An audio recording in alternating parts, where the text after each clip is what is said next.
Hi, good afternoon everyone, and thank you so much for joining us for this report launch. I know it's a very rainy afternoon.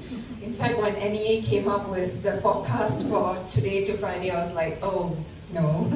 But we're glad that all of you made it, and I believe some people are a little late, but it's okay, we'll go ahead first. As Stephanie said, this was work of about 1.5 years. We decided that the lorry issue was something that sort of comes into the limelight whenever there is an accident or whenever there are deaths related to lorries, more often than not involving migrant workers. But then it sort of fades into the background after that.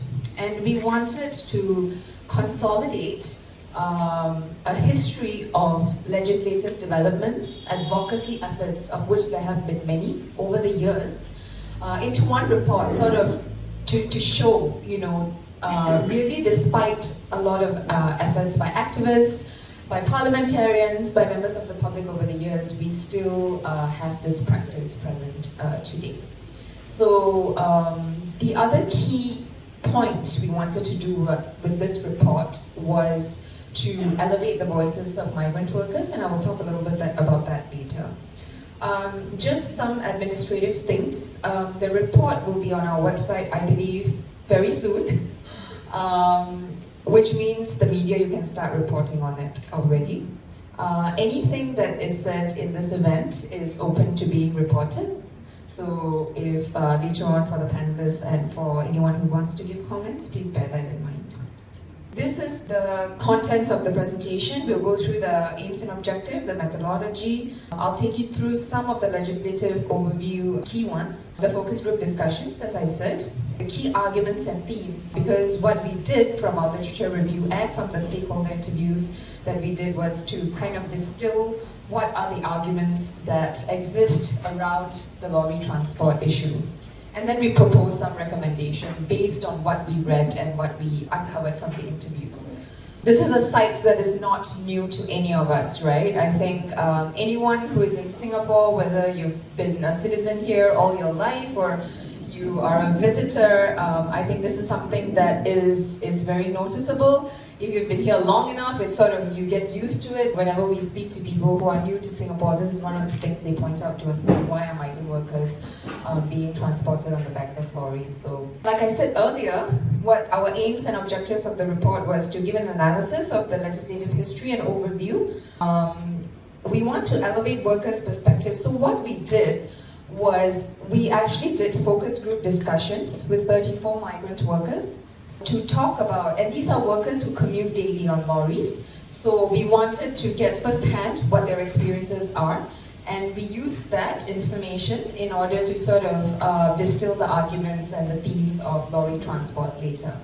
So the next thing we want to do is, we wanted really to identify barriers to what is really preventing a ban of lorry transport.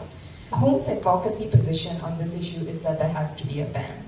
So really, when we were looking at the arguments, when we were looking at the stakeholder interviews, when we were doing our literature review, our position is that there should be a ban, and that's what the report stands for. That is the point that we are making in this report.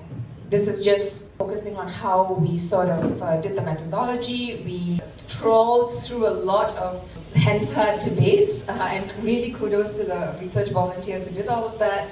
We conducted stakeholder interviews. We did some community engagement. We worked with SMU students, some of whom are here, to actually try and tackle the policy issue of lorry transport. So they did their own sort of interviews with business owners and migrant workers, and we used that information as well in our report.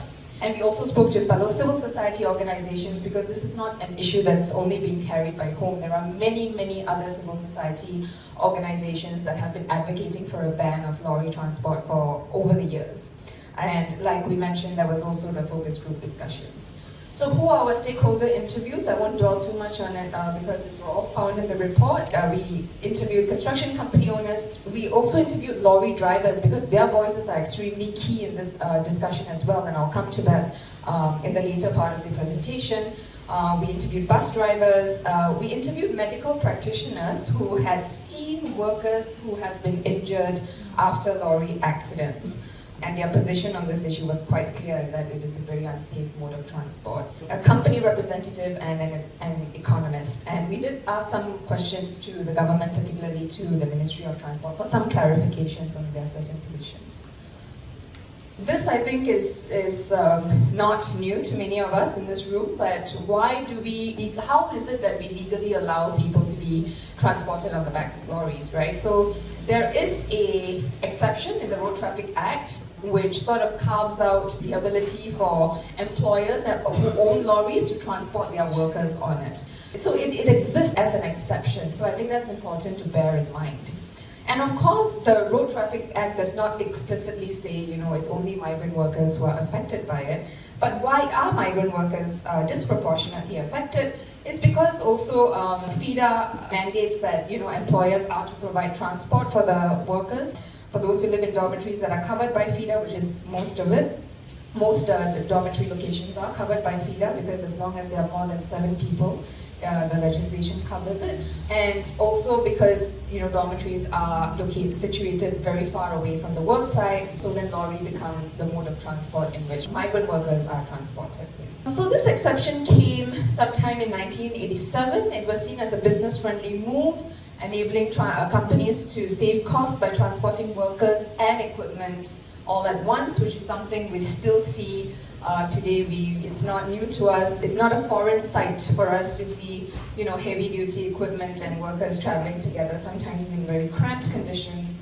Labor-intensive work started to be filled by migrant workers from the 70s, and so then they became the demographic of people that were largely transported on lorries.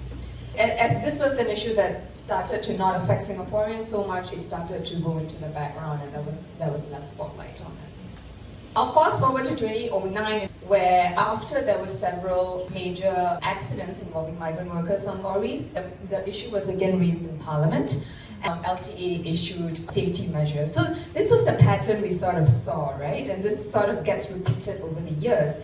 There is a serious accident, or there are some deaths, there is some spotlight in Parliament, questions are asked, why are we still doing this, what are we doing to make things better? And then there are some changes to sort of make the transport of lorry safer, but until recently, and this happened in 2022, and I will come to this, there was no acknowledgement that lorry itself was a fundamentally unsafe mode of transport, and that is also something that we, HOME as an organization, say, that even with all these incremental changes, so like higher railings and the increase in fines, it still does not make lorry a safe mode of transport. So in 2011, there was another horrific accident. And then what happened was that deadlines, which are usually, a lot of leeway is given when these sort of changes are implemented. It's usually a 2-3 year runway, and then some of these changes are brought forward after the 2011 accidents occurred.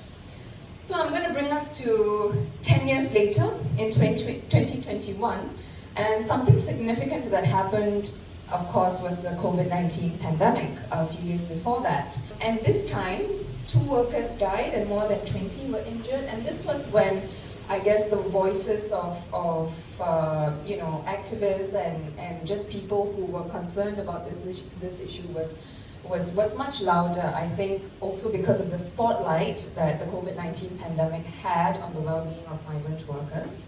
This was the next point in time, we would say, that the lorry issue was amplified again.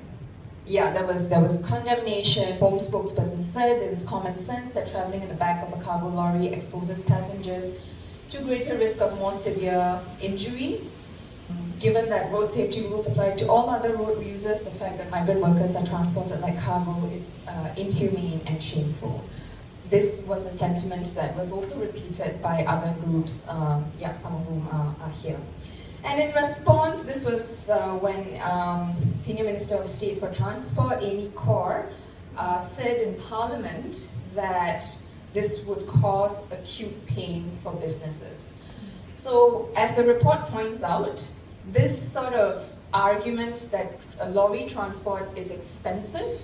It would have all these knock-on effects on society. We would have more congestion on roads. It would cause delays to infrastructure projects.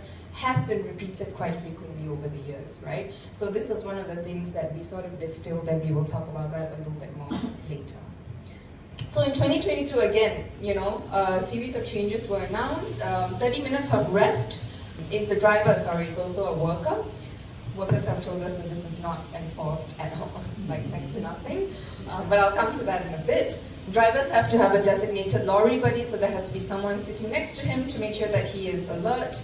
There has to be speed limiters and rain covers, and the changes are to be implemented incrementally from 2023. And like I said earlier, in 2022, former Minister of Transport Ishuran said in Parliament, from a road safety perspective, it will not be ideal. It will be ideal for lorries to not carry any passengers in the ring. So there is clear acknowledgement from policymakers that this is not a practice that is safe, that anyone should be subject to, really. But here we are still subjecting a very sizable number of migrant workers, particularly from the CMP sectors, to this mode of transport. I just want to point to this picture here. It's taken by Jewel from CMSC, who couldn't be with us today, but yeah, this was quite shocking. This was a photo taken in 2022, I will point out, but he's pretty much doing yoga in that lorries. Yeah, so we see these quite startling images. We've tried to, as we go up our day-to-day errands and all, we've been trying to document these photos as much as possible, and you will see some of them in the report.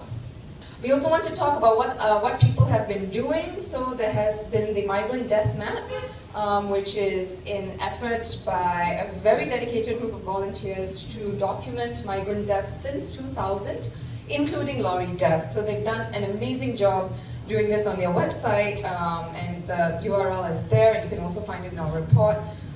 Journey by Lorry was an excellent effort by 2 migrant workers and a Singaporean to capture the emotions of workers as they were traveling on lorries. So some of them drew paint, like, they had drawings, they had poems, they had prose, and it was stark to see how they felt when they were, being transported in this manner on a day-to-day basis.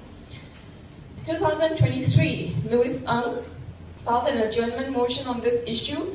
He drew comparisons to when we made transport safer for the children taking school buses, because some time ago when there was a death involving a child in a school bus, all of a sudden seatbelts were mandated. After that, I think it was in 2008, and also for the SAF personnel. But we still transport workers on lorries, and why the double standards? And the response was a repeat of what had been said before, which is that it's not realistic. Industry is best placed to spearhead this change, and setting a timeline. Oh yeah, and Louison, of course, called for a timeline for the authorities so that we can move towards a ban. Why the double standards here? Yeah. And basically the answer was that no, there is no ban that's in the that is coming. This is also quite a massive advocacy effort that happened in 2023, where 2 separate statements, so in total about 100 civil society organizations and individuals, including HOME, issued a statement issued statements urging the government to implement a ban. And I and some other people here were involved in the collection of signatures, and it was really nice to see the momentum in that time, but disappointingly it did not lead to a ban.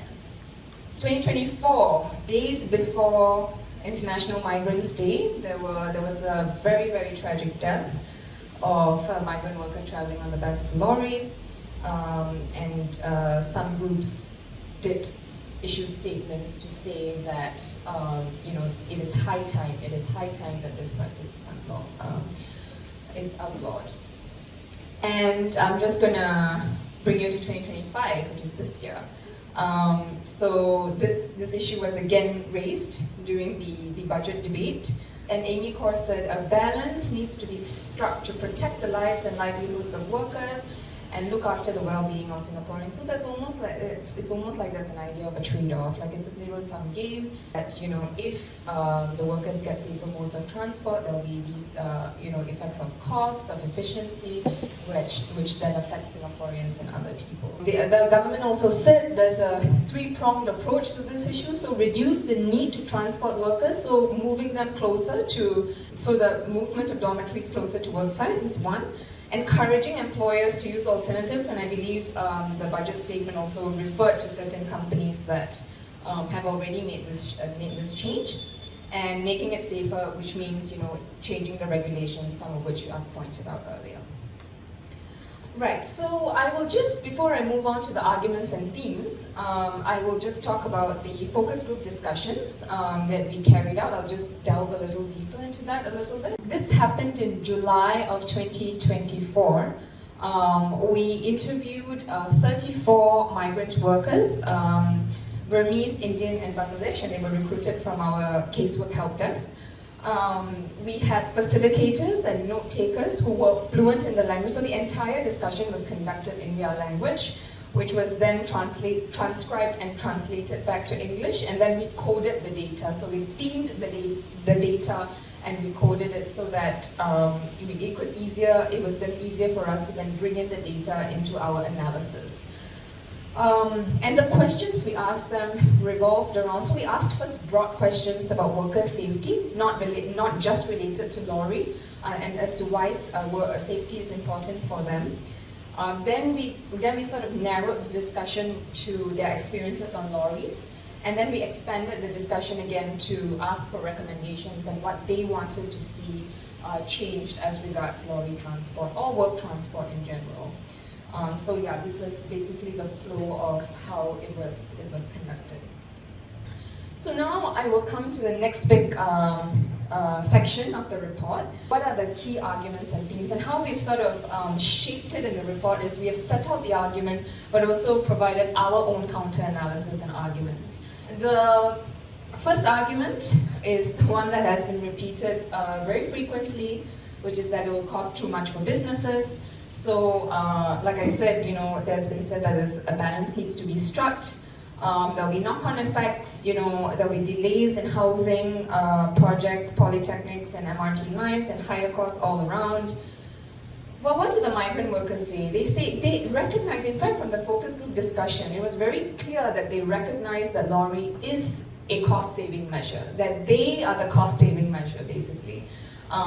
For the employers, and so that money will not have to be spent on safer modes of transport. And this quote from the is from the business perspective, which was when the businesses issued a response to all the civil society organizations who issued the statements back in 2023. So, but we say it is unsatisfactory to suggest that workers' lives must be compromised to help businesses stay afloat and keep costs of living down. And you will see in our recommendations, what we have said is that we can help businesses by way of subsidies, by using monies that are collected by the government in order to offset whatever cost there is to create safer modes of transport for migrant workers. So TWC2 has said lorries is seen as not an economic necessity, but a choice that only shows how little we value the lives and limbs of migrant workers. And this is something that we sort of say again and again throughout the report, that we have made a choice to subject migrant workers to this mode of transportation because it is cheaper, it is more efficient for other pockets of society. So that shows, I guess, the sort of value that we put on the lives and the safety of migrant workers. And I'll elaborate a little bit more about this later. So just the last point below, the framing of the debate suggests that an affordable cost of living must come at the expense of migrant workers. However, we say that the government should step in to ensure migrant worker safety while maintaining cost of living for Singaporeans. The next part is, the lorry transport, while not ideal, can be made safe enough for migrant workers. That's argument number 2. Migrant workers have said no. So, what migrant workers have told us is there's been a lot of overcrowding and injuries, not just with people, but also with equipment. A lot of clamoring for space, because certain parts of the lorries are also deemed more safe than others. For example, the sides where they can hold on to the railings, although they say also railings are not ideal. Equipment, a lot of them spoke about equipment, even when equipment is tied and secured, like if the driver has to jam brake for whatever reason, they hit the equipment even when the equipment is secured, right? And that's what the law requires. The law requires for the equipment to be properly secured to the deck of the lorry. Just wanted to point out this case where it's in the report as well, but this migrant worker actually successfully sued his employer for negligence because he actually got injured while he was stepping off a lorry for lack of a footstep. So he had quite a bad injury, and the court actually found in his favor. These are just some more quotes from migrant workers.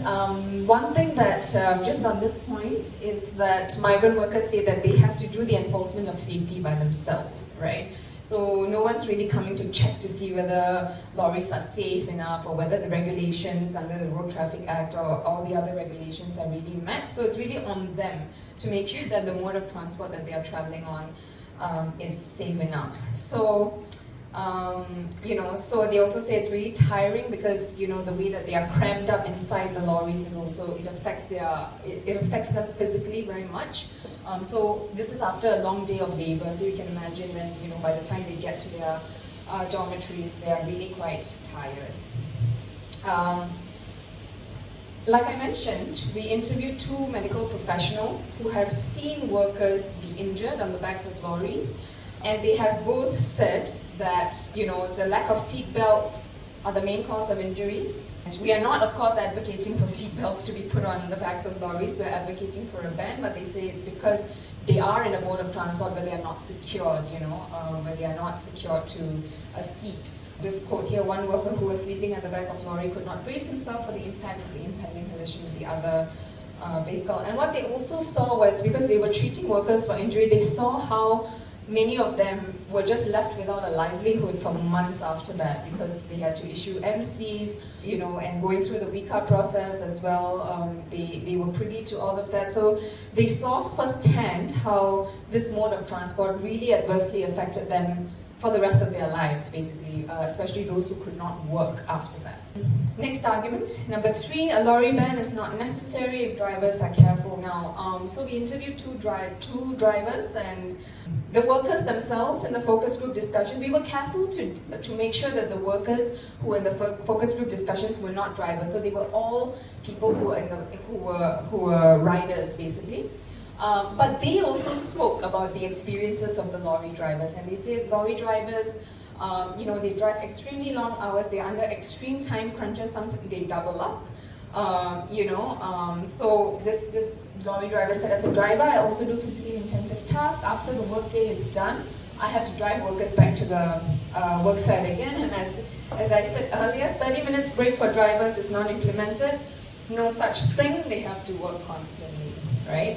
So the 4th argument is workers do not mind traveling in lorries, because it's not something that they are actively vocal about. And I'm sure all organizations in this room who do direct services, will know that workers don't come to our help desk saying, I want to complain about the lorry, They come to us because there's salary issue, there's working. But really, when we put the question to them, we uncovered a lot of things about, how when it's raining, as it is now, despite the requirements of rain covers, they will, their bodies will get wet, their clothes will get wet. I think there were 1 or 2 quotes about how workers said they have to bring extra clothes sometimes, so that when they go to their work site, they can change out. The poor quality of air, simply because after you're cramped in after a long day of work, it can feel very stuffy. And when all sites are covered fully, there's no oxygen, there's no way but to breathe in our own carbon dioxide.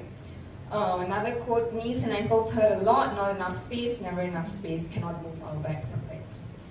One thing that I think is important to highlight is the inability of workers to speak up about this issue. When they do, a lot of them get threatened and say, all your friends are doing, why are you, complaining about this? And this is exactly what one worker said. If there are 10 people and 9 people are accepting this and getting on the lorry, I just cannot be the one refusing. It will be an issue for us. The company will terminate us, right? Workers are threatened with deportation, withholding of salary, and even when they complain about, the lorry conditions not being, not being safe, it falls on deaf ears and nobody really comes in to kind of do the repairs. Bus drivers is another big issue that the government has repeated. Industry players have also said that, it is tough to recruit younger people to be bus drivers, and so there is, in the public bus service, in the private bus service sector, school bus sectors, there's a shortage. But what we heard from migrant workers is that they are very keen to be trained as drivers. They want to be trained to, because drivers command a higher salary than, construction work and all of that, so they want this. But there are, of course, foreign worker quotas and numbers related to all of this. So we say, why can't we train more workers to actually be drivers? And this can actually solve the problem.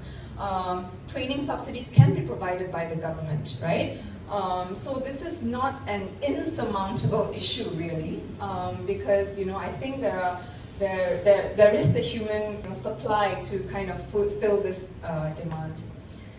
The last issue is about road congestion, and this is where we sort of come to a bigger discussion about, the siting and urban planning when it comes to migrant workers, because they have to travel so far and across the island sometimes because of where they are situated. This of course opens up a larger discussion as to why we have not factored in the existence of, close to 1 million migrant workers in our urban planning, in where we sort of house them. And a lot of that also has to do with sort of prejudices and sort of ideas that people have about migrant workers. So, and I would like to quote Walter here, who says, when they talk about a ban, I envision they're talking about an instantaneous overnight ban where everything in the ecosystem stays the same, while the government does not allow them to transport workers in trucks. But that is not to say that this ban was implemented in a more reasonable and measured way, it would not be effective. So the takeaway from this is that it also requires us to sort of scrutinize other factors in the migrant worker ecosystem, like housing, like their work timings and the sheer number of migrant workers even that we have, right? This is a follow-on from my earlier point, and this sort of provides it's sort of situated as an analysis in the report. Debbie has said that a not in my backyard mindset has created this system of temporariness of workers who are never really part of the community. So they are othered in many ways. They are othered in their housing, they are othered in their transport, they are othered in food, So, and the workers themselves don't feel out of place if they're mingling with Singaporeans. I think it's the Singapore residents who have a problem with that. So what this translates to is a reluctance to implement long-term measures that prioritizes the safety, dignity, and the inclusion of migrant workers into our community and into the systems that we are exposed to. Okay. All right, this is a quick summary, an overview of the report, of the recommendations. More details are found in the report, so I will just go through this quite quickly, one by one. We came up with these reports really after analyzing, I guess, the interviews, the literature review, just to see, what needs to be. What we see are the immediate steps that need to be taken for a ban.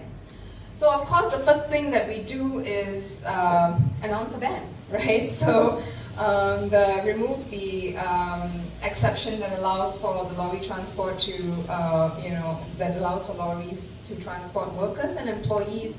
And so we say what the government needs to do is to announce a ban. We say 18 months for larger firm and 36 months for smaller firm to reflect both the urgency of the issue and to sort of acknowledge that there are other factors that need to be taken into consideration, like, where migrant workers are situated, which the government themselves have said, So once you announce a ban, then the other things we say will fall into place in that it's sort of like working backwards in that way, right? We announce a ban and we say, okay, then by this time we need to do X, we need to do Y, we need to do Z. So that's the sort of like approach that we took here. We have said this before, that government should support firms through subsidies and grants. Particularly, we know that there is a foreign worker levy that is that all employers are subject to. So as long as you hire a non-Malaysian worker, you have to pay a levy, which can go up to, I think, almost $900 for in the construct. And this can be crippling. And our position is that this is why there is also rampant wage theft, and employers who try to sort of claw back that money, in various ways through the worker. And we say that part of this money has to be used to directly improve the well-being of migrant workers, because right now it's not clear how it is used directly in that way, whether it's earmarked. And we believe that there is no practice of earmarking this money for the well-being of migrant workers. This I've touched on earlier, work with industry partners to increase not only the supply of bus drivers, but buses as well.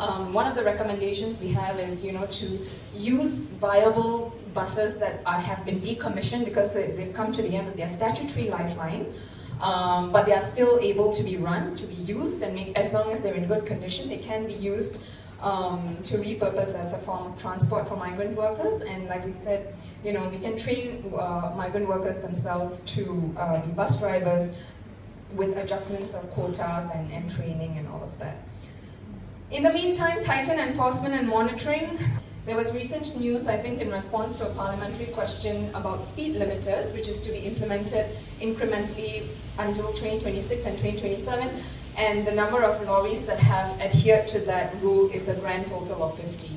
So I think, enforcement has a long way to go, which is why we also set our timeline. It's sort of like, not like 5 or 10 years. It has to be a little bit more immediate. Better whistleblower practices for migrant workers to report lapses, because the fear of them speaking out is very real. And also have more data, like we don't know the breakdown of how many migrant workers exactly are the ones affected by lorry accidents and injuries. The traffic police report does not have this data. So if we want to make meaningful sort of changes, we need, and it also will inform us when we do make changes whether the numbers of injuries and accidents have gone down if we actually start to capture this kind of data. Why don't migrant workers, take more public transport? Again, this is also a question of, citing them where they are situated and sited and all of that. But really, if they live closer to our public transport system, there is no reason why they should not be able to take the bus or the train to work. There have, of course, been very prejudicial comments about how, and I've seen this in like our mainstream media, about people saying that they did not want to share the space with, migrant workers after a long day of work and all of that. But these are not ideas that we should entertain and, sort of use that as a reason to not implement change that needs to be made. Right.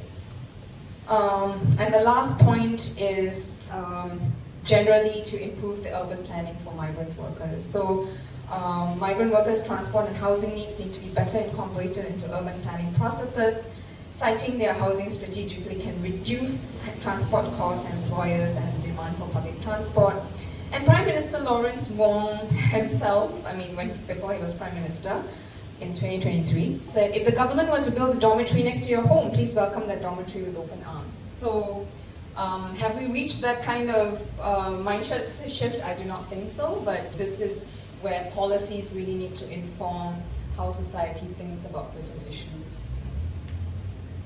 And that is the end of my presentation. I would now like to invite panelists, the three panelists, to the front of the room. Maybe I'll kick things off by asking each of you to just give a reaction to the report and to talk about one thing that stood out for you, especially maybe with regards to quotes and responses from migrant workers. So Walter, where do we start? Yeah, so I think first off, I thought the report is very ambitious actually, and very comprehensive, and what I really liked about it is the idea that you actually tried to put center stage actually migrant worker voices as well. So when I was looking through the report, I thought it was very insightful that every time we talked about a policy area or an issue and so on, you made sure that you put some quotes there actually from the stakeholders, especially the migrant workers. So I think they were very enriching because, I mean from a certain point of view, I think many of the core arguments and so on, many of us in the space have heard before, certainly a lot of Singaporeans also have heard them. But I think giving the voice to the migrant workers is particularly useful in there because, quite often actually we got people speak so-called on their behalf. I mean, I'm sure many of us here are well-meaning in doing that, but hearing from them directly is, I think, really quite important. So that's one. So what stood out for me besides that, I think for myself, I think what was very useful about the report was that it didn't take, I think, an absolutist, maybe kind of stand that said that, oh, we got to ban it tomorrow, right? But rather, I think it recognized that looking at the entire landscape and looking also at the enormity of the challenge that needs to take place over maybe the next couple of months or years or whatever to actually make this happen, there is, I think, a very realistic recognition of what needs to change, some certain steps in between, and therefore this idea that yes, if there's going to be a ban, those steps need to happen so that basically there can be some kind of win-win solution from this. I mean, to be clear, I think there are going to be costs that will be imposed on business owners, perhaps also on downstream users of those services, right, Singaporeans. But we can certainly act in a way, I think, to minimize that cost and transition to, to basically a more just situation, I would say, for the migrant workers. Okay, so that's how I look at it. And I thought it was very important that you had this, this framework, because I think a lot of the time when industry hears it, or Singaporeans hear it, they think, oh, here's this group of activists who want everything to stop tomorrow, and everything will fall apart. And I think it's useful that the report very specifically says, no, we're not thinking about doing that. We actually think that we need to deal with these challenges realistically, and then let's move towards a better future. So I thought it's useful. And in fact, even I feel that government, even oddly enough, I think is starting to come around to it in some ways by recognizing that there's some steps that need to happen, and they themselves are starting, in my view, for the first time to talk about those steps. So maybe that's a hopeful sign.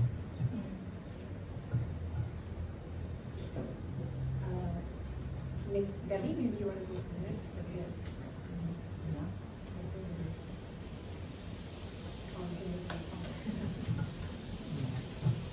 Okay.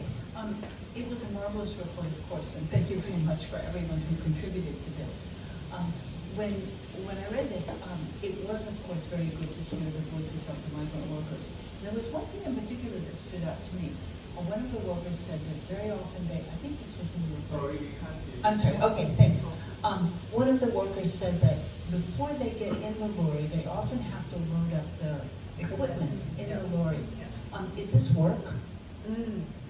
So then I thought, it sounds like work to me, but this is not paid, these are not paid hours. Not only are those not paid hours of loading the lorry and unloading the lorry, but the other thing that I think the report didn't mention is the fact that many times these lorries have to make multiple trips from the dormitory to the work site, which means that many of the workers will arrive at the work site sometimes hours before the start of work, or have to wait at the work site sometimes hours before they're transported home.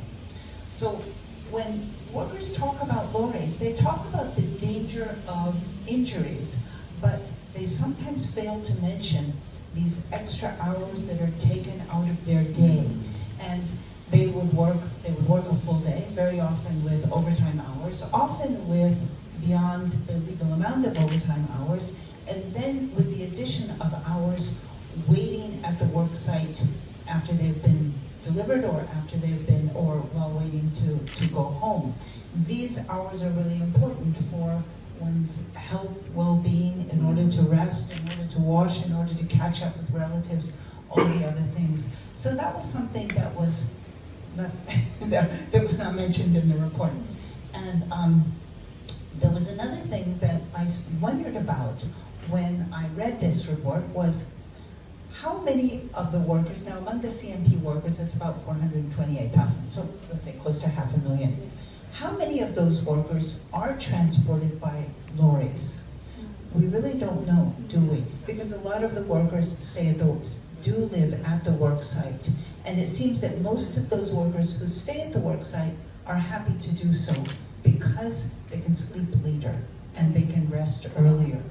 And also because they're closer to conveniences, they're closer to public transport if they're at the work site. When they're at the dormitories are built in places that are deliberately far from residential areas and far from public transport.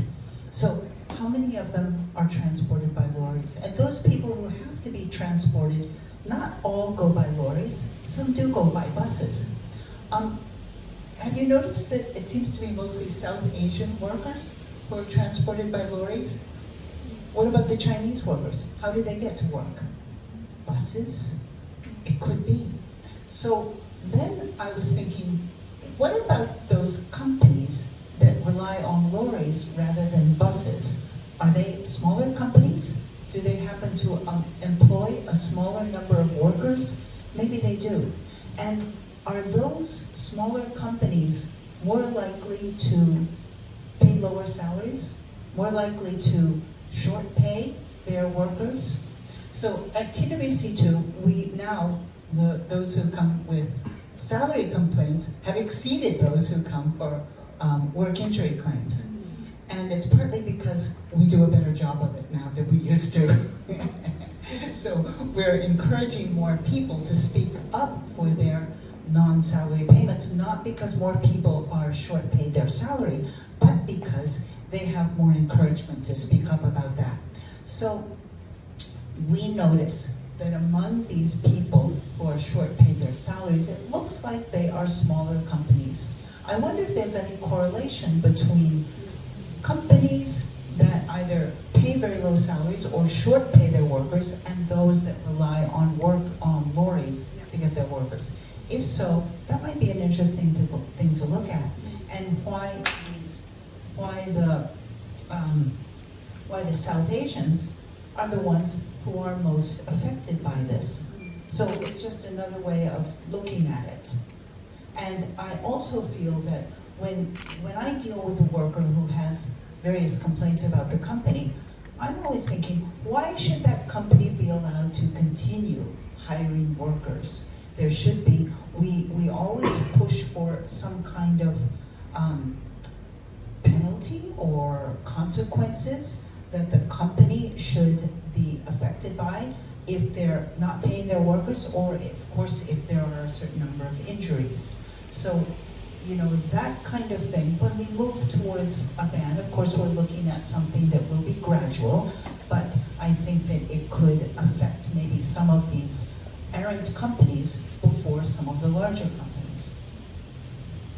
I have more ideas, I'll speak later. Sure. Thank you very much. And could everyone here also just, I'd like to give a big round of applause to Jaya and whole team and everyone to this report. It's fairly comprehensive, it's very comprehensive. I think it might be the first that has recorded everything, and I think one of the report's objective was to record everything from the start until now, and at least now when we continue on with our advocacy work, we have something that we can refer to regarding timelines, what happened in Parliament, and also what has been happening around. One thing that really stood out to me with this report was how migrant-centric this is, and how most of the time they are voiceless, and that's why organizations like ourselves continue doing the work we do, because I think we also heard just now from the report, MOM constantly just says, get them to report, right? Or get them to go through the app or talk to an MOM officer. But a lot of times, a lot of things are complicated, right? And a lot of things hinges on such power dynamics. That's why we're still here and this report is that important. China just now also mentioned, I think, something that hit me really hard when she said, we know lorries, and we've always been saying lorry transports have been a cost-saving measure, right? And just now she mentioned, one of them said, my life is a cost-saving measure, right? And I think this is what the report is doing, in putting them in center stage, having their voices be heard, not just through us, but from them directly, right? When we are talking about this year, SG60, and we've been going on with citizen engagement. Should we be looking at citizen engagement or engagement of everyone living in Singapore, right? How people have been helping us build Singapore the past 60 years. I think those voices are also fairly important. One of the things that the report talked about also was talking about the mental and psychological effect traveling has on workers, and we always say they wake up early, they are the last to arrive because they drop off on so many points, right? And in the report we also account for all the road traffic accidents or whatever we can find online at least, right? Or whatever is reported in the news. But I think there is also that byproduct of tiredness and unrested state that leads to workplace accidents, right? And workplace accidents is not only just because equipment unsecured or someone forgot something, but traveling and transport like this adds to that too, right? So whether having a study or whether just exploring how it affects that might be a contributing factor in the numbers of workplace accidents. So, I mean, we can talk a lot more on how procurement, and I'm with you, how we should have that ban. We are not also asking for that immediate one, but I think in the Singapore style, right? Then how do we pave our way and have steps or at least different phases towards that? I think we'll discuss a bit more. Thank you, panelists, for your responses to that. Walter, you're an economist, right? So we talk a lot about cost. Cost is basically the main thing that we discuss here. What do we know about the cost, actually? And if we don't, where do we go to find it? Yeah, so I think this is an excellent question, and I guess in many ways it's a question about who is actually best placed to actually study the issue and actually get a more realistic sense of what the costs are, what the transition costs and so on are going to be of a system. And basically, another way of putting it is where's the burden of proof, I think, in terms of policy design and policy architecture, right? So I think often we have a situation where the burden of proof is framed basically as, oh, if the system is working perfectly fine, then you guys who want to change the system, sorry, the burden of proof is on you to actually propose something to change the system, right? Because it's working fine. But I think what we have here is a situation, in my view, which is actually not really working fine, or at least it may be working fine perhaps for businesses and maybe some segments of Singaporeans, but it's certainly not working fine for the migrant workers, right? And I think, even if we don't talk about transition costs and so on, the fact that it's generally acknowledged in all developed countries, right, that goods vehicles are not intended for human transport, and they tend to be used only as such in perhaps less developed countries where really there's no economic alternative. But in Singapore, we do have an economic alternative. We do, in fact, or we have in fact changed the law regarding transport of other human beings, right, in accordance with safety concerns. And so this is really a very serious gap, right? It's a very serious, as you said, it's an exception in the law, and exceptions are problematic, I think, if they're not reasonably justified. So based on that, I think that we are actually at a stage where it is actually, I think, for the government today, if they think that this issue is actually a serious one, to actually embark on the necessary studies to actually figure out what the transition costs would be, what parties are going to be affected by it disproportionately. And here I think we do take the view, I do actually share the view that it's very uneven. It's a very uneven space because inherently the SME distribution, those who use migrant workers, hire them, it's uneven. You got the large guys who can probably, as we all suspect, be able to accommodate this better and even work out, I think, in terms of their contracts with their stakeholders, such as governments, MNCs, they can probably work into that, I think, cost sharing and so on. And then you have all these small ones as subcontractors, which I think many of us, especially if we have relatives and so on who run small businesses, we may sympathize actually with the fact that the businesses are also stuck in hard place. So I think studying that properly, understanding what kinds of support different sectors may need to receive in the transition, right? This is something that actually only government really is placed to do, and one might argue that if government wants to consider a policy option seriously, it's actually on the government to actually embark on the necessary research to get it done. Because certainly when it comes to things like enumerating the businesses, the distribution of workers hired by them, cost structure and so on, private entities don't have access to that data. I mean, that data is in fact held by government, who knows what the businesses are, how many workers they've hired, and things like that. Even something such as how many workers are transported every day, right?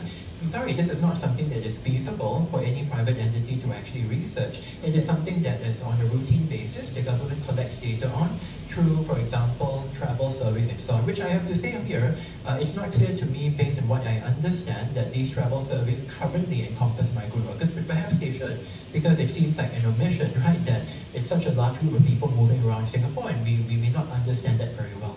So I think, yeah, I would say that besides just studying this issue in particular in the micro level, just to figure out, okay, what's transition going to look like, how feasible is it? Perhaps if you take a step back at a broader level, there is also, I think, some need in Singapore to consider studying non-residents in Singapore a bit more thoroughly. Because today in Singapore, from a lot of our data sources and our government surveys, non-residents are excluded. You could say, of course, they're excluded because they're supposed to be, quote-unquote, transient, right?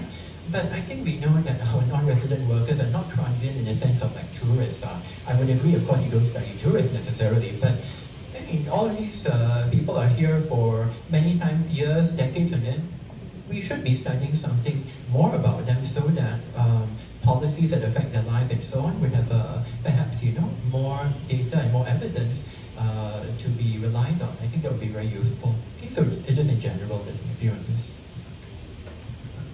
Nick and Debbie, do you have a response to that before I move on to the next question?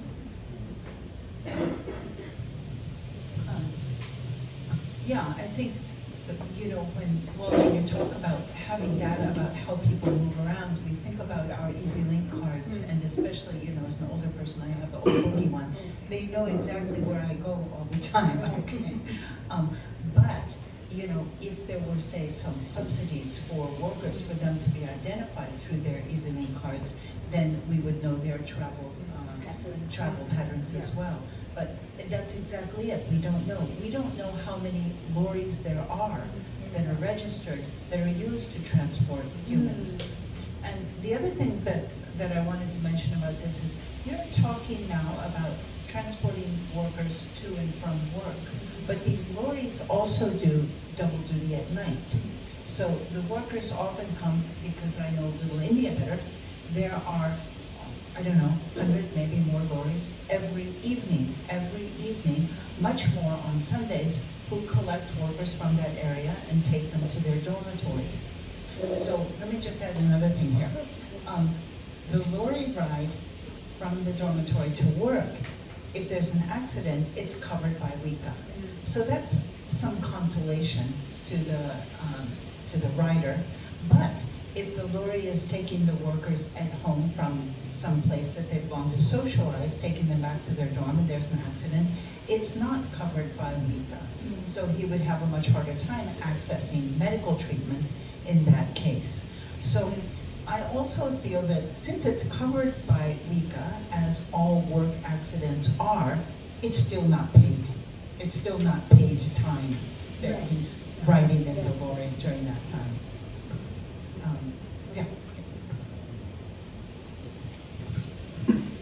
I think just now Walter talked about the freedom to information, and that's something that we have been struggling with also when we talk to various agencies, especially MOT and LTA, right? With regards to lorry accidents and how many people are injured. The report is very comprehensive, has very comprehensively stated, and I was talking to Jaya before that, and it was done by all the research assistants and interns combing everything online. The Hansard and all the sources are mapped in there, right? We have asked them before and they said they don't track this, but I think through the research we also see there were PQs answered in the past, specifically, I think the past, in 3 years, they said these are the number of lorry accidents, right? So for me, data and tracking is very important for us to do our work. If not, we'll always be, we'll forever be not knowing what's happening, right? And I think with this report, it's very in your face that shows the parliamentary responses that for the many, many times and many, many years the same answer has been given, then sure, if the answer is given 10 years ago, what have you been doing 10 years ago until now, right? I think Home is very generous with their 18 months and 36 months, right? But in actual fact, it's like 10 years times 12 months already, right? Where time has been lost and we could have done something.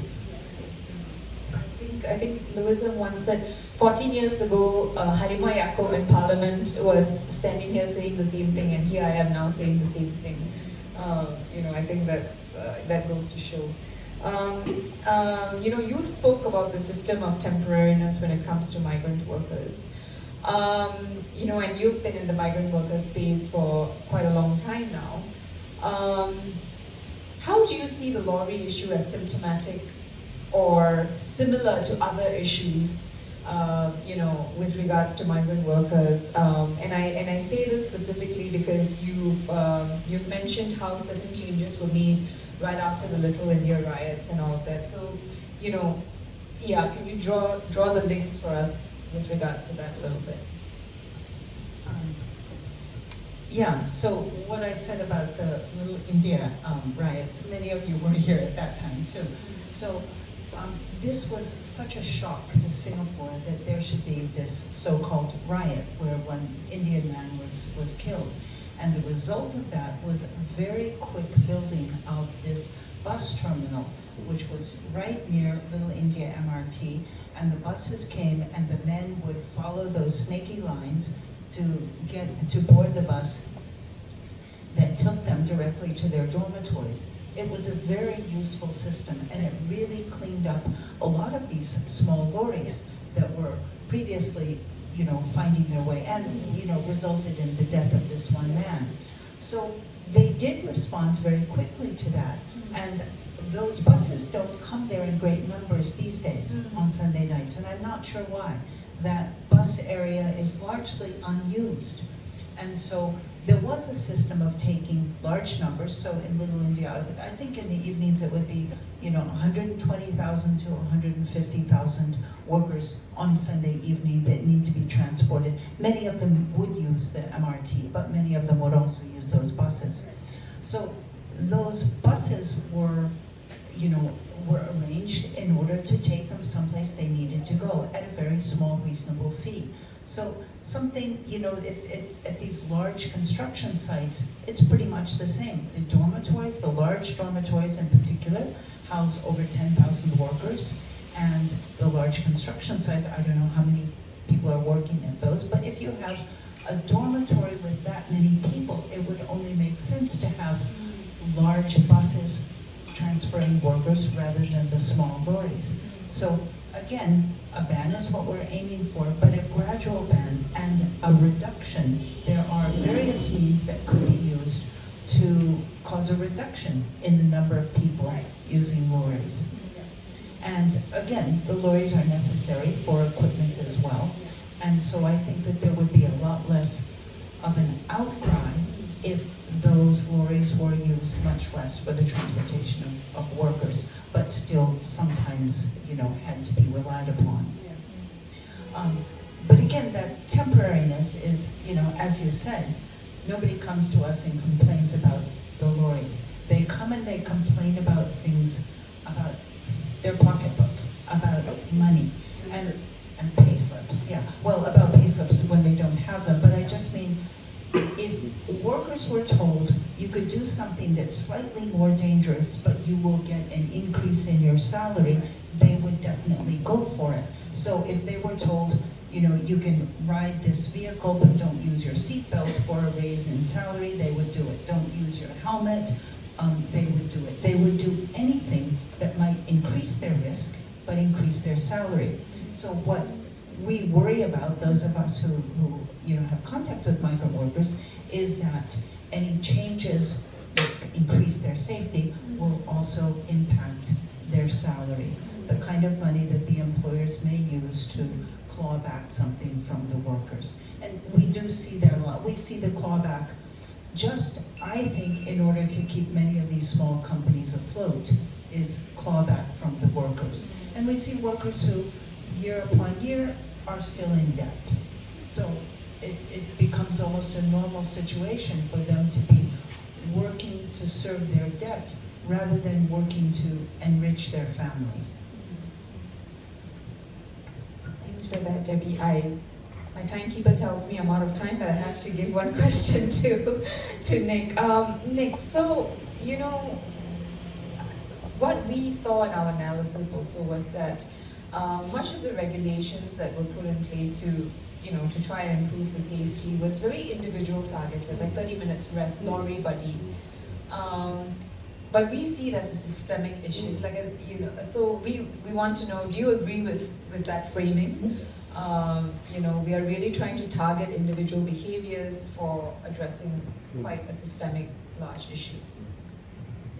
Thanks for the question. I think with the measures that we've been seeing, right, a lot of times it falls on the migrant themselves to report, or falls on the migrants themselves, or maybe their supervisor to enforce, right, or drivers. In a lot of cases, we always see the blame or responsibilities pinned on the driver, who's also a migrant worker himself, right? But the bigger issue, systemically, I think now also you hear more and more. In fact, one ex-president, one current president that has already mentioned this, and transport ministers have also acknowledged it already, right? But in any kind of change that we are making, I think what's important here also, it needs to be complemented with other avenues like proper whistleblowing and other avenues that migrants themselves can be empowered to make, because there will always be that dynamics where there are EP or WP or S-Pass is linked to the employer, and that's something that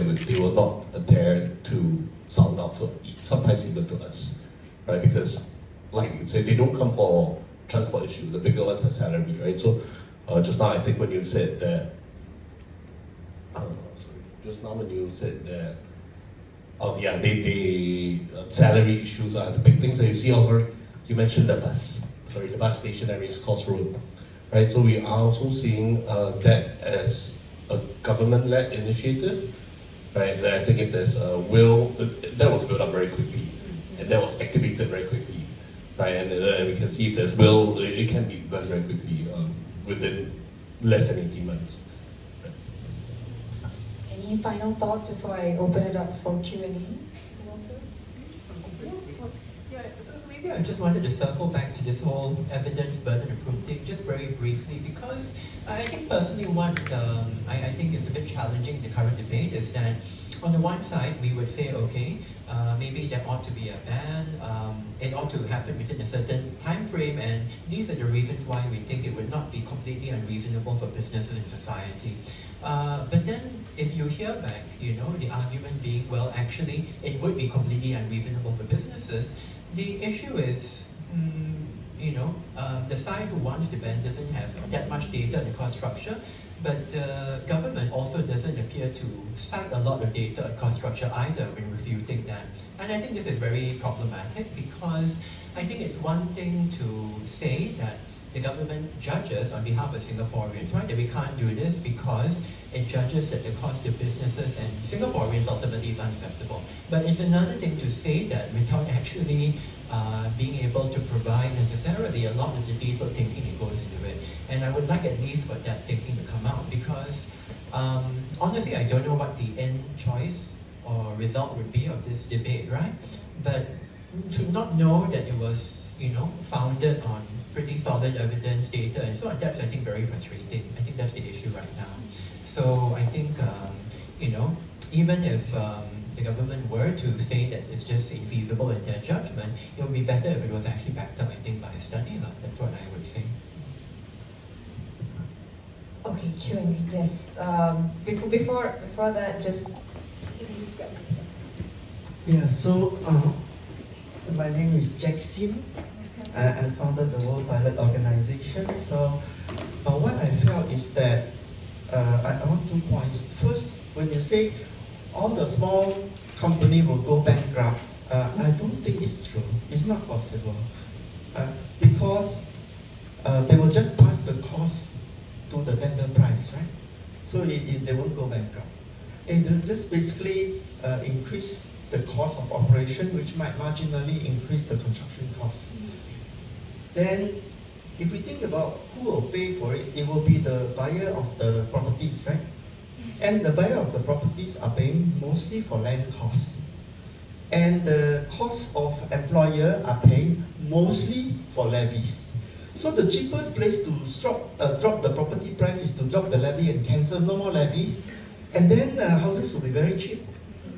So why is it they are talking about the small medium enterprise will go bankrupt? I don't think they'll go bankrupt. They'll just pass the cost.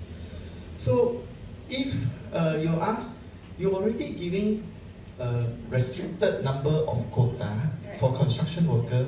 Why are it necessary to levy? The answer is, we want money. We want taxes. I think that's probably the answer, right? So that's one point which I want to debunk what Amy Cole is saying. They go bankrupt, they will not go bankrupt. They just pass the cost to the final buyer. Right? The second point is that in the construction site, safety is utmost. If you are in the construction industry, you will know that the safety measure in construction site is very, very strict, extremely strict. Sometimes I think excessively strict. But why is it that the contractor is very, very happy to implement it? Because if there's an injury on the construction site, immediately work stop. They will lose a lot of money. Could be millions of dollars of losses. Therefore, they are very, very careful that the construction site must be very safe. They sometimes say 200 days of no accident and all that. So then you think about the dormitory. It's also nowadays very safe. After COVID, extremely safe. So now the worker, the same worker, is very safe in construction site and very safe in dormitory, but not safe in between the two places. And now that's very funny. Why? Because there is no penalty. There's penalty on the construction site, there's penalty on the dormitory, but this same person can be very unsafe. So I think there need to be a consistency that if we are safe, we must be safe all the way. I think that's a quotable quote right there. If you're safe, you must be safe all the way. And Yeah. definitely we agree. Yes. Someone else had a question? Did someone else have a question? Someone was there. Hi, my name is Davina. I'm from CNA Digital. Thanks for giving us the opportunity to ask some questions. So I have kind of one question and then two sub-questions. So the first one was actually just for this report, what are you planning to do with it? Where are you going to take it and what are you hoping comes out of it? And then the other 2 points are about, so one is about what the report called for in terms of stricter enforcement of existing road safety rules. That's one area where I think there may be more convergence with government because they have put the rules in place. After all, they would want to see them enforced. So what have you been hearing about that? How bad is the lack of compliance? And what are the obstacles to it then being enforced? And have you engaged, for example, MOM authorities on that kind of thing? The other is about costs, which the panel has already covered quite a lot, but it's still nagging at me also. And I'm just wondering how much engagement you have had as well with MOM on that, and what because you mentioned foreign worker levies, but I just want to throw the question out there again about where would this money come from? Because the transport subsidy is quite a big part of, I think, your recommendations that will accompany the ban. But if you put that out there, people are going to ask, where's the money going to come from? So you have one suggestion, but I just wanted to throw the question out there. But I think the money is paid by the end user, so the money doesn't come from anywhere. Right? So your first question, where do we take this report? What are the outcomes? I think this is something, honestly, well, first we have sent the report to the government and they have read it. So of course, when we do have engagements regularly with policymakers, so we'll of course bring the report, raise the report with them when we have these engagements. But what we are also kind of hoping, because this is something we saw as an issue that not just I guess the few NGOs are actually lobbying about. We have seen members of the public and all of that come together to kind of push for a ban on lorry. And what we hope this report does in terms of putting together a history and putting out all these recommendations is to keep the issue alive. So I think we also want the public to sort of be just have this in mind really as you go about your daily lives, or so we hope to actively campaign on the issue on our social media, working together with other groups, and we are in discussions with some other groups as to what we can do, what are some creative ways in order to keep this issue alive, while at the same time engaging the policymakers. Your question, I'll answer your question about cost first, like where's the money coming from? As Walter said, there's a lot of information we actually do not know. So really our recommendations are also based on what we do know, in that, we see this is where money is coming from taxes, right? From levies and all of that. So based on that, we are making these calls. And if there is other information that is not out there that, that needs to be said in order to complete the picture, we would like to have that information, to be honest, because one of the main ways as civil society for us to get information is really through parliamentary questions, working with parliamentarians, and then even when the question is asked, sometimes it's not the answer, so that we really we're hoping for to get clarity on the issue. So to respond to your question, we did use whatever is out there in terms of what is the cost, where's the money coming from, all these kinds of big questions. What was your question about enforcement? Sorry. Also, what has the engagement been like on that with MOM? Right. Rules, and what is stopping the most from being enforced? Right. I think this is something not just unique to lorry, but just about enforcement about migrant worker regulations generally. Well, one big factor, in the question of enforcement is how difficult migrant workers themselves, how difficult it is for migrant workers themselves to report, lapses in regulations, because they are just simply afraid of losing jobs, or they would turn a blind eye to unsafe practices or anything like that, because like as Debbie said, they just want to earn the money and continue going. So I think bearing that in mind and empowering workers to speak up is something that's key in enforcing any kind of regulation when it comes to migrant workers, whether it's lorry related or not. I think that's one big barrier really. And sometimes it's just about, like I mentioned, the speed limiters, there's just 50. I don't think there's a real push in order for these things to be implemented in a timely manner, because the runway is really quite long. So sometimes there's a question of political will as well, like if really there are no adequate checks, or if there are no checks or there are no frequent enforcement measures being taken place, then of course the actors will just not follow the rules, right? So that's really human behavior. So yeah.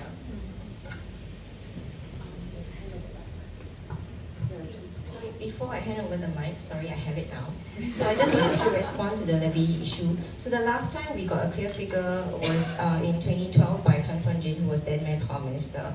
The levy then collected was $2 billion.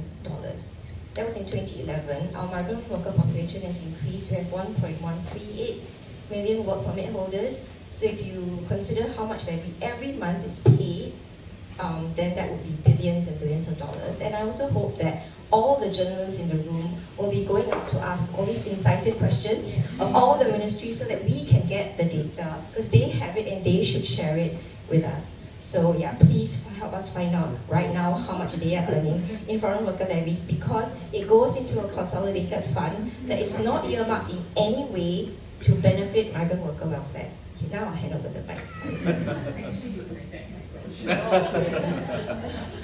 Actually, since we're talking about costs, the first person to mention costs in the public domain in Parliament was the Minister. So I think the responsibility of telling us what the cost is with the Minister as well. And space for questions is not just in Parliament, it's also from journalists. As Debbie said, why wasn't this question asked there? Where's the money going to come from? What is happening to the levy? You say it's cost, so how much is it going to cost? And who's going to be affected by the cost? Who should be asked those questions, or who should answer those questions? Okay, a lot of times, my NGOs like us and a lot of us, we don't know the data. So much is not available to us. So it's like shadow boxing all the time. So we depend on journalists, we depend on parliamentarians to ask these awkward, inconvenient questions. Thank you. Somebody else wanted to ask a question? Hi, I'm Elida from Mothership. I think my question is for the panel. I think mostly Walter. It's been said that if there are additional costs, then these might be passed on to SMEs and so on, right? But who's to say that they don't pass it on to the workers themselves by cutting their pay?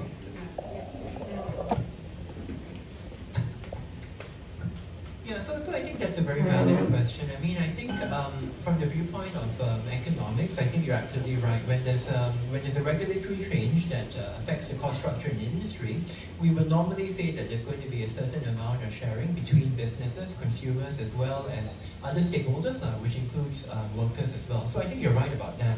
So I think the question is, do we have a sense about what the magnitude of that would be and what dimension would it operate in, right?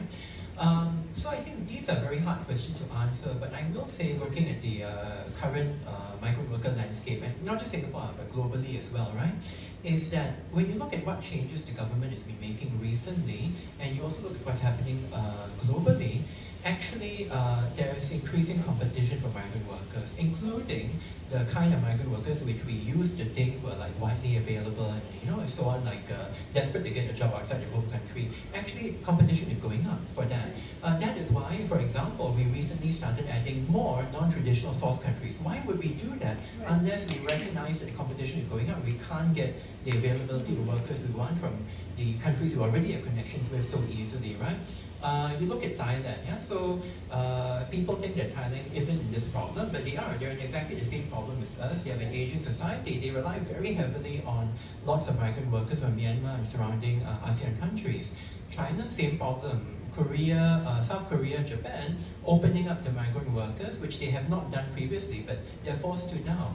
So I think what I'm saying is that the so-called balance of power, bargaining power, whatever, is likely to actually swing inexorably towards migrant workers in the coming decades, right, sooner or later. And I think the concern we would have, I think I would have, right, is that if Singapore is not positioned well to be an employer of choice for migrant workers, then where are you going to get these workers from? Who's going to want to come here, right?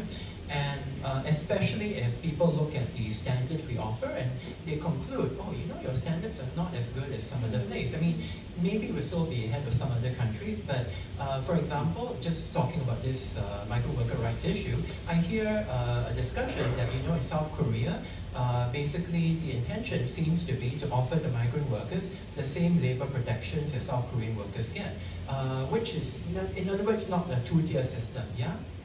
And so the more countries do that, the less attractive we would be, which would be something, given our current reliance, that's not something we can afford to have. So it's something I think we need to think about more seriously. I know that's not really a direct answer to your question, but I do think that more competition for foreign workers in the future will actually help to upgrade their wages, and it's something that we need to be aware of. Yeah, I think Nick and Debbie can respond. I certainly hope that would be the case, but looking at the salaries now, we have found, we had an article not too long ago which was written about a young man who came up to me and said, why am I only getting $20 a day? My father, 25 years ago, was getting $20 a day. I'm still getting $20 a day. So we haven't seen that rise in the salaries among new workers. There's no mandated minimum salary, and if we see anything that looks like a basic salary that's too high, we kind of expect that that job is not going to work out, that that person was enticed to take the job because of the money he was willing to pay for it. And those salaries that are around 500 a month, 600 a month, we think it's more likely that that man would be able to continue at that job. But $20 a day is not unreasonable for many of these low-wage workers. Yeah, to add on to how competitive we are for migrant workers, for Walter's point, many of my friends have already started moving away from Singapore. They're here on the work pass, and now they're in Canada and they're in various parts of the country. Salary is one big issue, but they are also looking at quality of life. They are also looking at their rights there. They are also looking at how safe their workplaces are, and that's why they make that choice to move from Singapore elsewhere to other countries. Yes, correct, halfway to residency, bring their family so that their families don't have to be split apart to different countries, right? So I think we might see that shift there. So to answer your question also just now regarding the cost being passed on to migrant workers, that's why over here and in the report at CMSC together with other organizations also do believe it's not just a ban, but comprehensively you have to look at other things, right? In the report we talk about their housing, we talk about other ways for them to report whistleblowing and anything else in the report. In fact, this report is very comprehensive because it also shows case studies of other countries, right? If we constantly talk about cost, we constantly talk about we can't do this, can't do that because of this and that. How about let's take a trip overseas, right? A study trip to see how they do it with political will, right? I think in the report talks about Bahrain and things like that. And when they do that study, and Walter was saying, do a study, it needs to be published, it needs to be public, right? In this report, we also have seen there's an LTA working group in 2009, there's a SCA report in 2008, all not released, right? So then you do the study already, but you don't release it, and say, oh, this is what it is, and we don't have any information about it, right? So it needs to also be released that we can use that data. We have time for, I think, one or two more questions. I think that should be used as a justification to say that let's pull back on measures just so that migrant workers' wages don't suffer. Wage stagnation is a problem we're dealing with, but to sort of say we don't do this practice because of that, I don't think that's also kind of an adequate justification.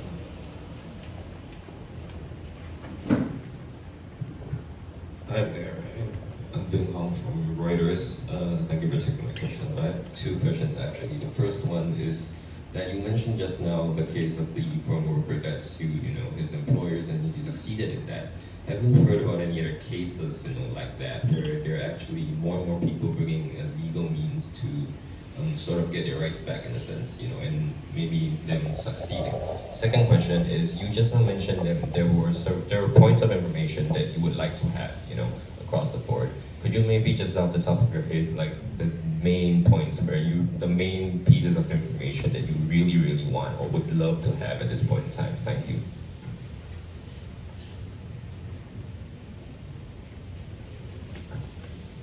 So the first question about have we seen any other cases? No. We encountered this case in the news through our research, and I think that also to sort of expand on that a little bit. We know that it's very difficult for migrant workers to bring cases against their employers. You need a willing lawyer, for one thing, who more often than not has to do it pro bono, because migrant workers do not have the resources, the financial resources usually, to hire a lawyer who won't do it pro bono. They are often not able to stay for the case, especially if it's a private litigation case.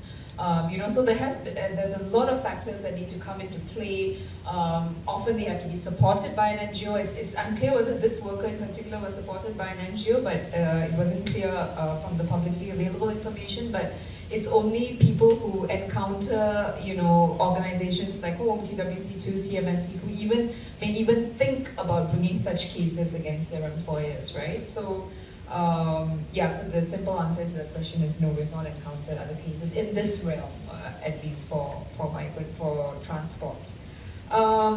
what other pieces of information that we would like to know? Okay, off the top of my head, and I'll pass this on to the other panelists as well, because I'm thinking about 10 right now. Okay, I'll just name 3. Maybe a breakdown of how many migrant workers have been injured or have passed away due to lorry incidents. Collection of the foreign worker levy costs. And the cost, it would a breakdown of the cost by company size, i.e. the number of employees that it employs, on how much it would cost, in subcategories as to change to a safer mode of transport, whether it's a minivan or a bus. Yeah, I'll give that question on to my other panelists as well. Well, maybe the way I would think about it in terms of data and what we want to know is, it would be useful to try to figure out what does a transition path look like and how would it be managed by the industry in the end. Because I think this also relates to the question of who bears the burden. Actually, I think the best answer is nobody. And the reason why I say nobody is that it's possible for some cases or some parts of the transition to be win-win, right? Win-win meaning that there are probably some kinds of transport which are just unnecessary because workers are living too far away from their workplace, people are going too far in circuitous routes, this is a waste of everybody's time and effort. Things could be replanned to be a bit better. So that means that from a planning perspective, understanding better where the workers live, where are their workplaces, what are the kinds of transport they have to take to the workplaces, the time spent on transport and things like that. What's the feasibility and availability of alternate living locations closer? So maybe this is also a bit about a move to decentralize somewhat, right? Our current migrant worker housing strategy, which as we know is very centralized because I think of a bit of a reaction to what had happened in the past with Little India and other things. So I mean, these are things that require quite a big change, and which is why I suspect government is so cautious about the whole thing, because I think even if there are, and I suspect there are, people within government who actually are broadly sympathetic to the concept, I think they're also aware of the fact that there are so many other changes required in terms of Singaporeans' acceptance of migrant workers living closer, Singaporeans' acceptance of larger numbers of public transport, things like that. These are things that would have to change, right? Which requires some study. But anyway, I would be mostly thinking about what is necessary in the planning parameters to know how is this transition going to look like and what we're going to have to do to also take Singaporeans with us in this journey. Because I do think it's also one thing for Singaporeans to say, okay, this sounds like a bad thing, we should stop it. And it's another thing for them to realize, oh, this also means that we will have more migrant workers living closer and public transport and so on, which is something we have to accept, So yeah. Anything to add? As far as cost, I'll leave everything to Walter. But one thing I think that, because the salaries are so low, I think most migrant workers are not in a position to blow the whistle or to speak up about anything. Everyone does that at a risk to losing their job. And the only people that I know who risk speaking up are those who are already injured and therefore know that yes, nothing more to lose. So we shouldn't have to depend entirely on that small group of people. So that's a situation that we're in, where this is why we have NGOs who do have to speak up for migrant workers because they're not able to speak up for themselves. And that's why, this kind of research is really good, because it does get their voices heard, and they are all anonymous. So it's a problem that we constantly encounter, that there are so many complaints. Do one about food, please. Yeah, on the currency. Also about the middleman mafia charging agent fee. That's also. Well, I think that one, let's leave that one for a while. But let's talk about why the government hasn't found a way to hire directly. And so just cut them out rather than study them. Sure. So they should be cut out. And one obvious way to do that would be to make job mobility a lot easier. So right now, job mobility almost never happens. It's only with a great deal of luck and certain other, the gods must be smiling on you for that to happen. But because of that, people are reluctant even to file injury claims, to file salary claims, to speak up about anything. So allowing workers to have a comfortable enough position that they can speak up about their own conditions and not having to be anonymous. And consider this as your last words, last comments, because we are running out of time. Yeah, I think the question was what kind of information we want What information we to want, want to know, yes, right? yes. So Singapore is part of the United Nations, and we also adhere to the SDGs, right? So with SDG 8.8, protect labor rights, we actually publish on DOS. I can invite everyone to go to singstat.gov.sg. There are actually statistics there and numbers since 2013 that talk about fatal, major, minor injuries. And also in their footnote, they talked about these numbers include workplace, work-related traffic injuries. But that's just a big number, it doesn't break down. Yeah. Right, and that's why we are looking for the breakdown of numbers. Like what Jack said, the dorm or accommodation is settled, the workplace is settled, it's the in-between, right? And the in-between is covered under weaker, right? And so we actually do have stats on that. It's just presented in the aggregated big number. So breaking it down might help because you already know where the sources are. So I think that's an easy low-hanging fruit. Yeah, the closing remarks, since we're If anyone has any last dying comments. Not dying. Last wish. Yeah, no, I think I'll just invite everyone to go and read the report, and also at least for us to just educate ourselves and the people around us. I think we always say it comes and goes, Yes. right? But to me, I'm like, how is this a flavor of a month thing when every day we can see people being transported on lorries in front of us, right? It's not something happens in the news that you read it, but you see it every day, right? Even if you don't, during COVID, you don't see the dormitory conditions because they are far out. I mean, that's a whole conversation altogether, right? You don't see, you don't know. This, you see it every day and you know it every day, right? And I've encountered people who say, oh, I don't see lorries with cages until I start showing them photos. Then I'm like, oh, right? They're in the report. Yeah, they're in the report also. So go and read the report, right? And once you see it, start having that conversation, right? Because the people in the room here are already people who maybe have certain interests, right? And what we really need is for more people to start talking about this, and that's why we continue publishing things and pushing for things, but it shouldn't be a periodical thing. It should be a constant conversation throughout. Thank you. With that, I'd like to thank our panelists for enriching the discussion so